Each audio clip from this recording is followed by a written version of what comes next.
天父，我们感谢你，求你时刻来预备我们，让我们渴慕成为一个有生命方向的人。主啊，求你帮助我们时时谦卑在你的面前，使我们时时病痛与各样的软弱能够和平相处，并用这一切来荣耀见证你的救恩，明白一切所彰成的事，并不是依靠势力，也不是依靠才能，乃是依靠主你的灵。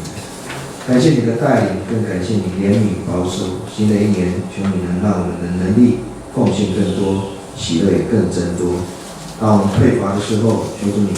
让我们不失盼望，不失感谢，在等候中能够用积极正面的态度来等候你的赐福。愿神帮助我们，过去我们或许与人还有误解，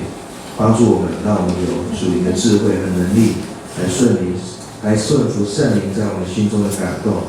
能不再继续坚持己见，破除我们心中幽暗的灵雷。今天是除夕，农历除夕，也是我们众人与家人团聚的日子。求主能纪念我们每一个家人，每一个返乡的旅程，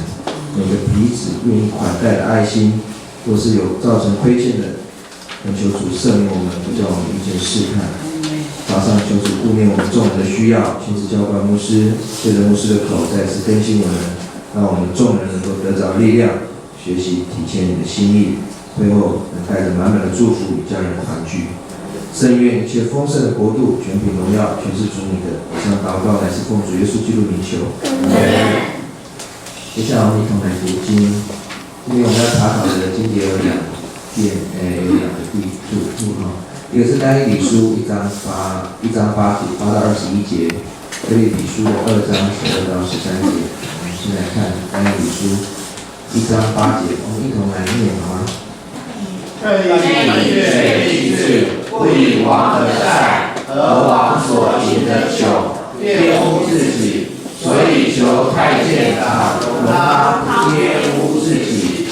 神使但以理在太监长眼前蒙恩惠，受怜悯。太监长对但以理说：“我惧怕我主我王，他已经派定你们的饮食。倘若他见你们的面貌比你们同岁的少年人清瘦，怎么好呢？这样你们就使我的头在王那里难保。”但以理对太监长所派管理但以理、哈拿尼亚、米沙利亚撒利亚的委办说：“求你试试仆人们10天，给我们素菜吃，白水喝，然后看看我们的面貌，那有王善那少年人的面貌，就照你所看的待仆人吧。”委办便允准他们这件事，试探他们10天。过了10天，见他们的面貌比用王善的一切少年人更加俊美肥胖，于是委办撤去他们用的膳、饮的酒，给他们素菜吃。这4个少年人能在各样文学学问上赐给他们聪明知识，但以理又明白各样的意象和梦兆。这4个少年人能在这样，那个是重复的。尼布甲尼撒王预定带进少年人来的日期满了，太监长就把他们带到王面前。王与他们谈论，见少年人中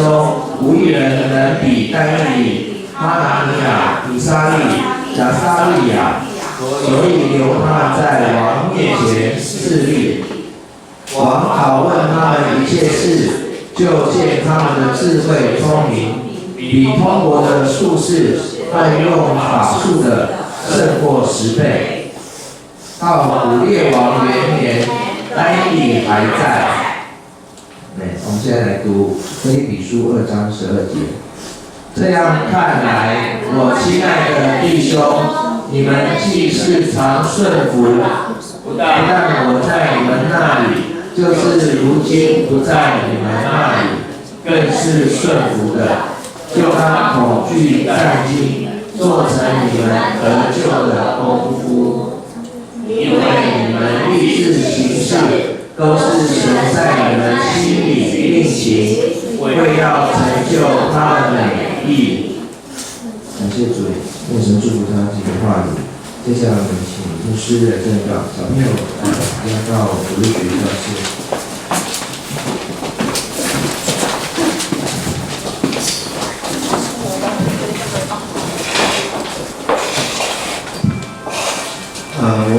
没有，今天那个后面读。好，各位弟兄姐妹，我们今天在我们今年的最后一天也是新的一年的一个开始。牧师用立志过好年这个题目来跟大家分享。那今天我们刚刚读的一个但以理但以理的一个故事的话，我想很多人对他的故事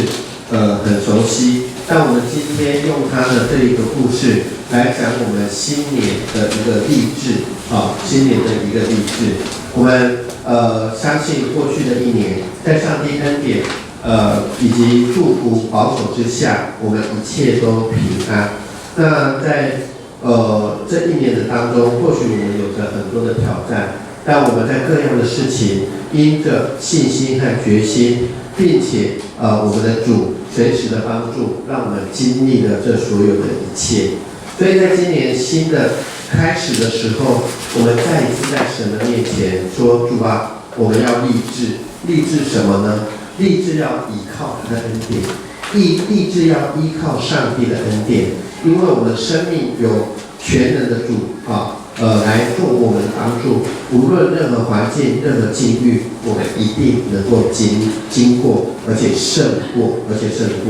就如同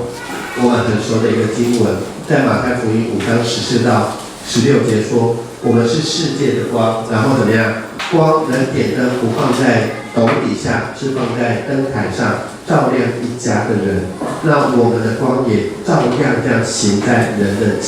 面前，叫他们看见我们的好行为，便将荣耀归给我们天上的父。所以今天我们要知道说，主对我们每一个人的期许是，当我们愿意放在灯台上的时候，神让我们发光发亮来让人看到他的荣耀，他的恩典在我们的身上。所以弟兄姐妹，立志，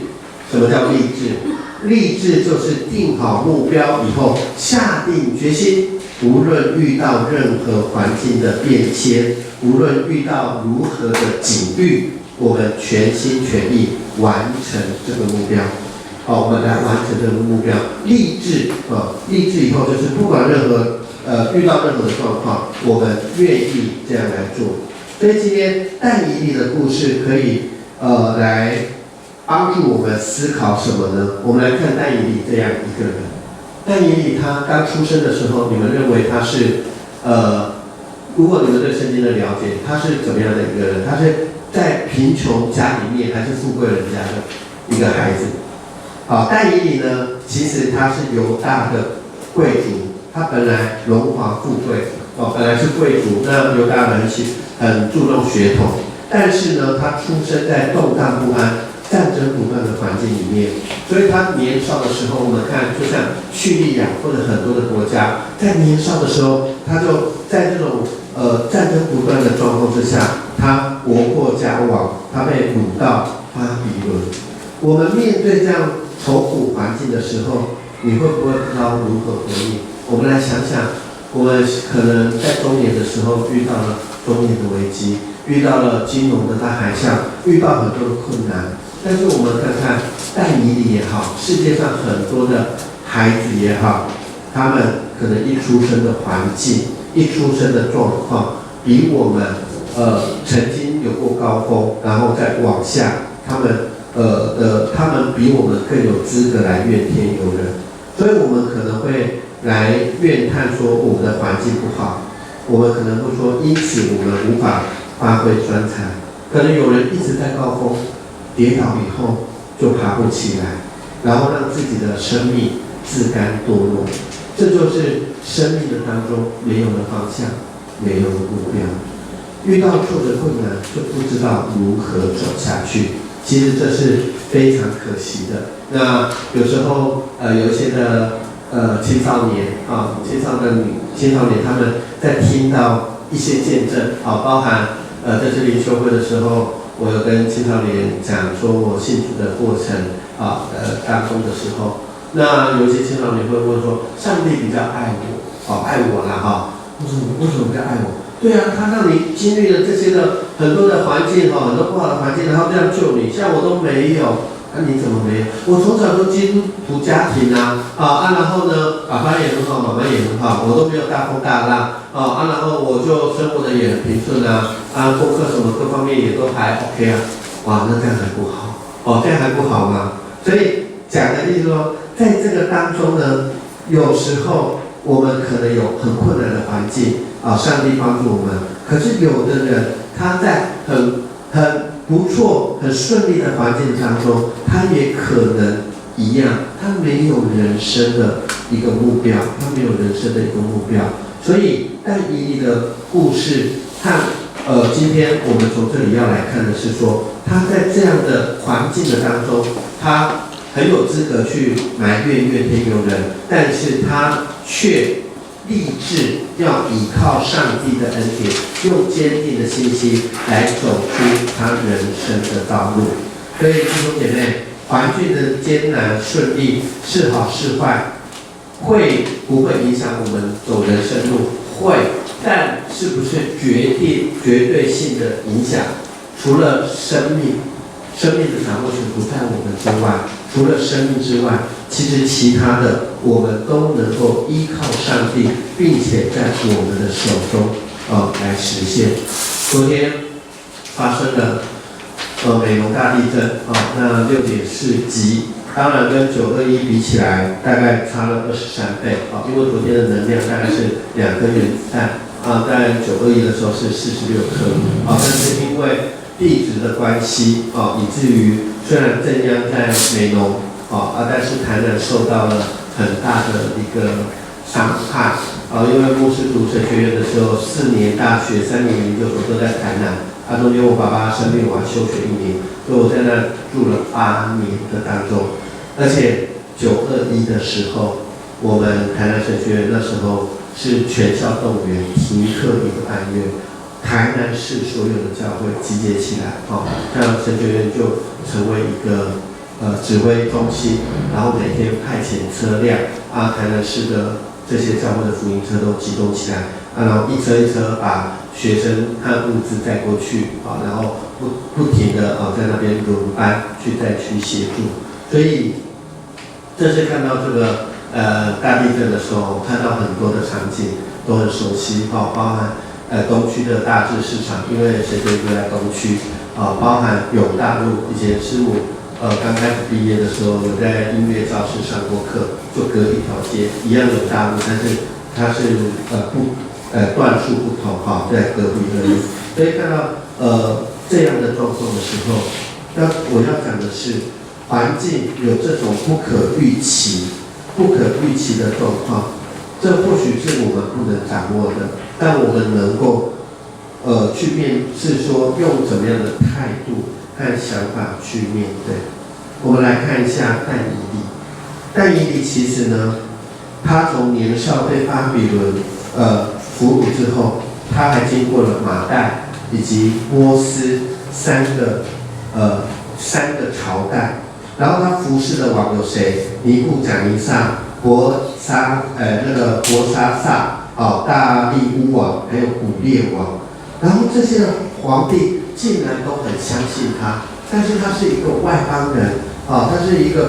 个俘虏，然后这些跟这些国家的这些权贵这些的大臣都想要陷害他、嫉妒他、要扳倒他，可是这些的人却从来没有成功过。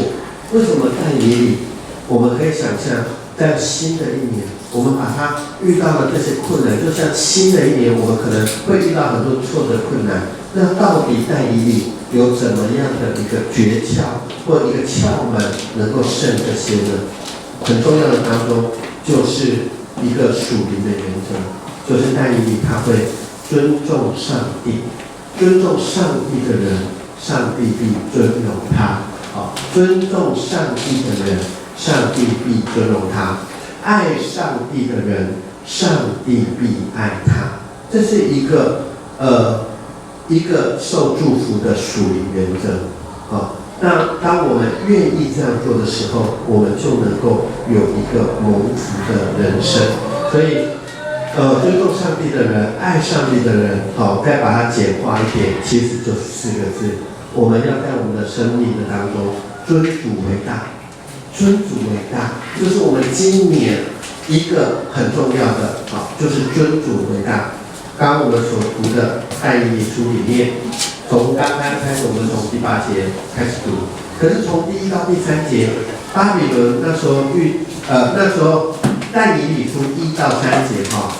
第1章1到3节有叙述当时的犹大国的惨状，犹大灭亡了，犹大王室贵族都被巴比伦来俘虏，连上帝圣殿当中这些的器皿、金银财宝也被抢走，所以对犹太人说，他的根完全被刨除了，是一个绝望的时代，所以他们以为已经走到尽头了。所以弟兄姐妹，我们可能是不是有那种走到尽头没有办法的时候？但是呢，上帝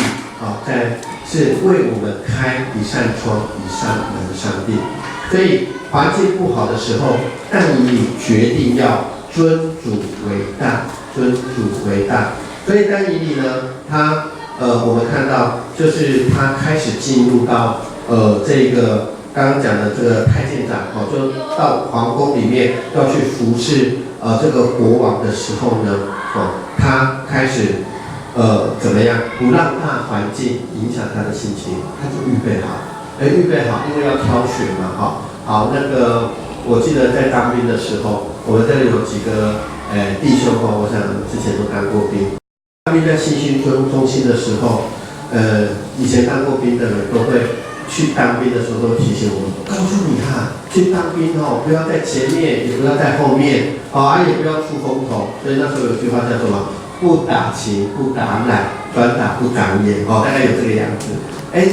结果去新训中心的时候，就发现其实积极一点，努力一点。会有不一样的一个结果那时候其实我是普通高中毕业的时候，然后在新训中心的时候，会有其他一些单位来选兵。那时候我表现还 OK 然后我旁边就有一个排长问我，等一下那个有一个会来招考那个专科就说那个专门的一个兵种我说什么兵种？他说是通讯兵，挂菜刀的其实他是2个旗子，可是我们那时候说挂菜刀的。他说他等一下会问有什么专才然后他问反正你就举手就对了然后我就举手，我就想我资料写的，因为一般高中毕业他是写什么通才他是写通才。我说等一下你就举手就对了他说里面有没有什么什么什么的，我就举手举手以后就出去了。然后就考试考试以后有通过所以他什么他说什么这个，这是第一步。但是后来他要看当场考试的成绩，结果我考试成绩有过。后来我去当什么译电室，专门翻译电报。我那时候当兵2年，译电室的受训4个半月，然后去专业训练4个半月，因为我们保管密码本，我们还要去北投复兴岗受保密的一个训练2个月，所以我当兵新训中心到下部队我从来没有挂过当兵说2挑，什么叫2挑？就是2等兵，我下部队直接挂1挑，而且2个礼拜以后就升下士了。所以在这里。我为什么讲这个故事？就是但以理那时候，他知道他的环境、他的状况跟别人比起来，他完全没有资格，但是他预备好，一旦有这个机会的时候，他要努力的抓住这样的一个机会，要抓住这样的一个机会。所以弟兄姐妹，上帝给我们生命当中的祝福和我们所有一切的需要，但是你有没有愿意去抓住这个机会？你有没有愿意跟上帝来求？什么叫做有没有抓住机会？所以有个地方它发生了大水灾，有一个基督徒爬上了屋顶，跟他们说：“上帝，你来救我！”然后果不其然，有一个年轻人从那边过来，说：“来，赶快，趁现在还能走水，你那个水刚开始是淹到那个一半那个腰的一半。一个年轻人说：来，我扶着你走，我们还可以走到那边然后脱离这个危险。不用，你走，我刚才祷告了，我的上帝会救我然后他就爬到屋顶了，有人开一个救生艇来了赶快，这个地方再不走就来不及了你走，你去救其他的人，我祷告了，上帝来救我。后来在屋顶水也开始淹上来，直升机来了赶快这个地方要淹掉了不要他说不用，你去救别人，我已经祷告了，我很有信心，上帝会来救我。最后这个人淹死了，终于见到上帝了。他说：上帝，你怎么没有来救我？上帝说：我救你3次了，可是每次要救你，你都不要每次要救你，你都不要。所以弟兄姐妹，有时候上帝在我们生命中所预备的一个机会，或者要救我们的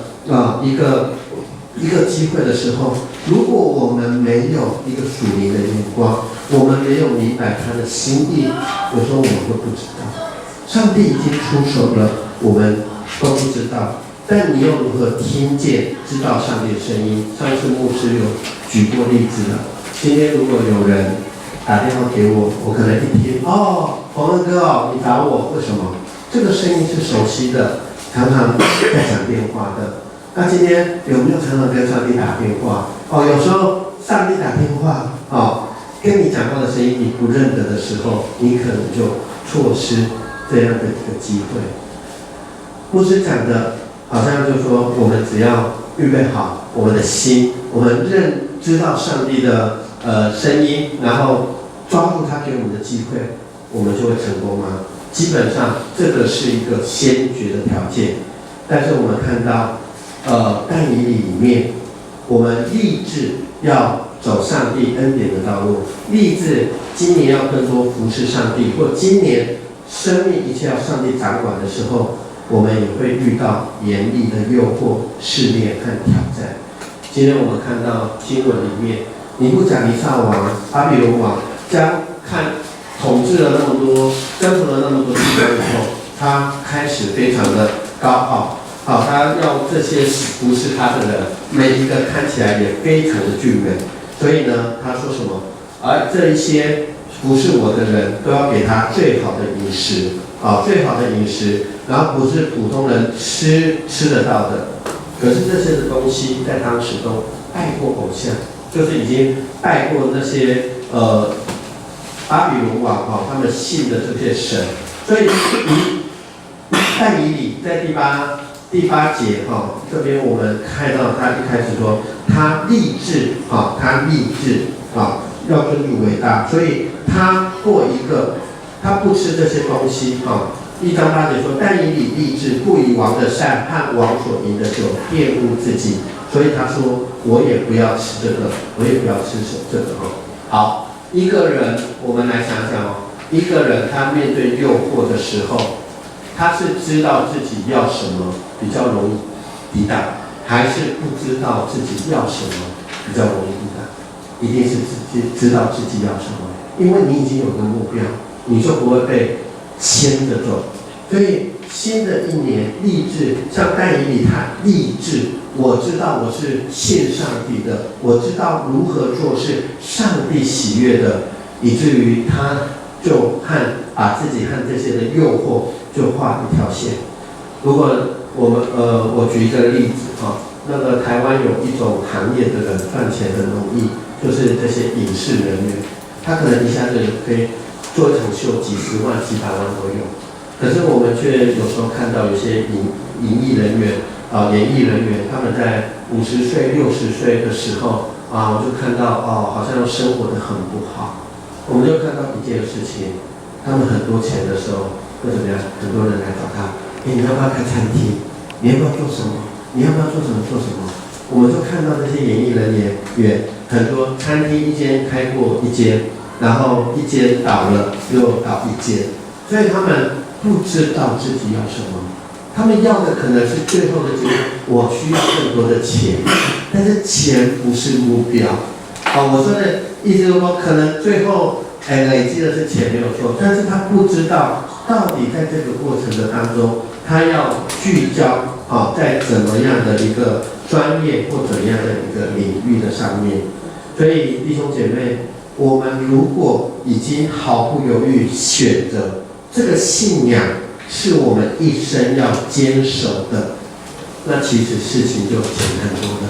跟主为大，什么是跟主为大？什么事都问上帝。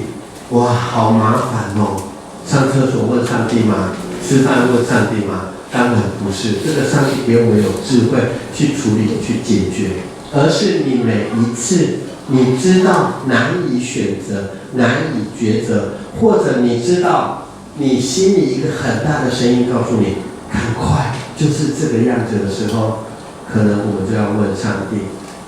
就好像十字路口有人看到十字路口有一个阿嬷在那边拿着拐杖的时候就把拐杖一放掉，拐杖就指这个方向，他又拿起来又放掉，拐杖指这个方向，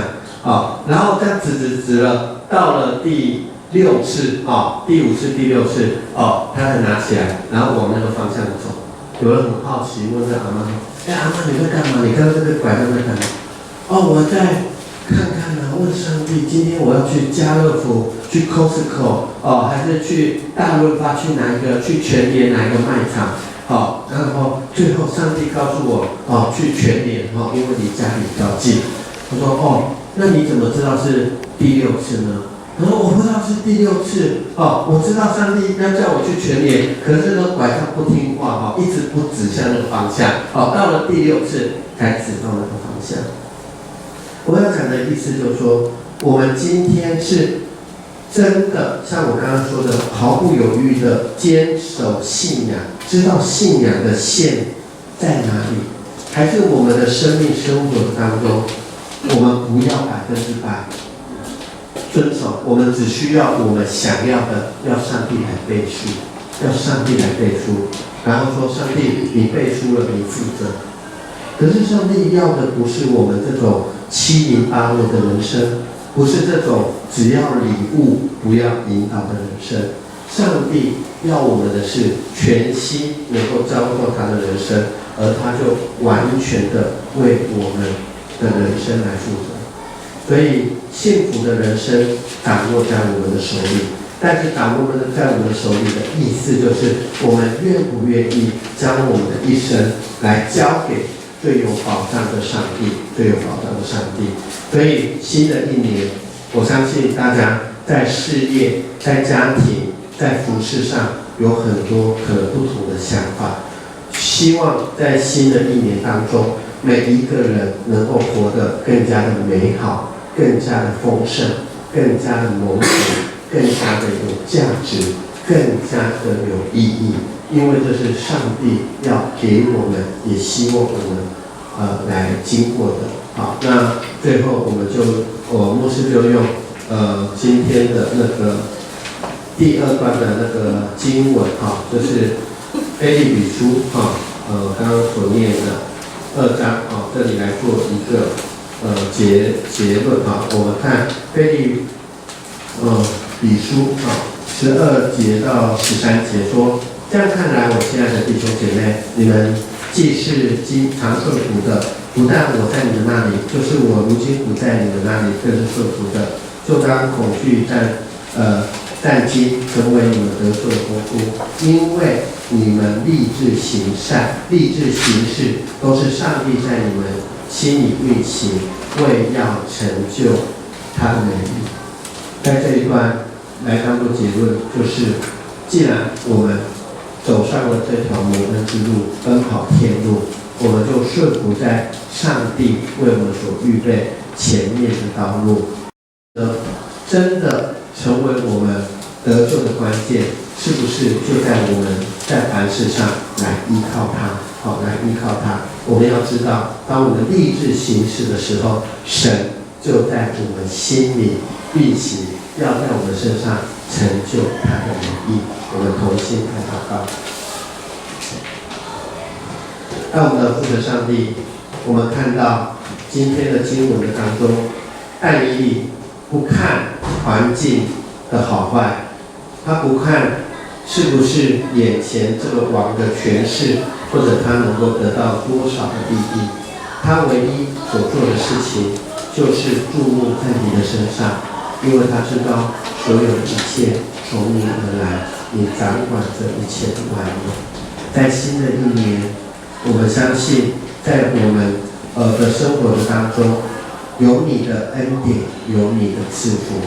但是在人生的道路上，我们难免会遇到包含身体的病痛、事业上的挫折，或者人生道路的选择的时候，主啊，让我们能够尊你为大，我们立志一生走在你恩典的道路，也就是一生的当中，能够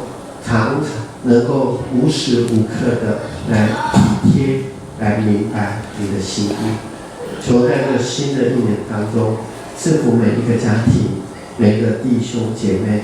让他们更加的亲近你，更加的服侍你，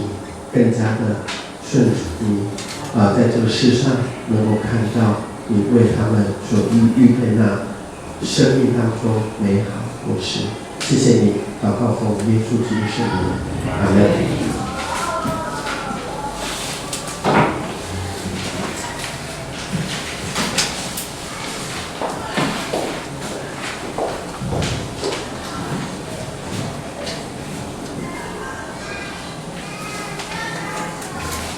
接下来我们要唱我们的回应诗歌。今天回应诗歌是3到5。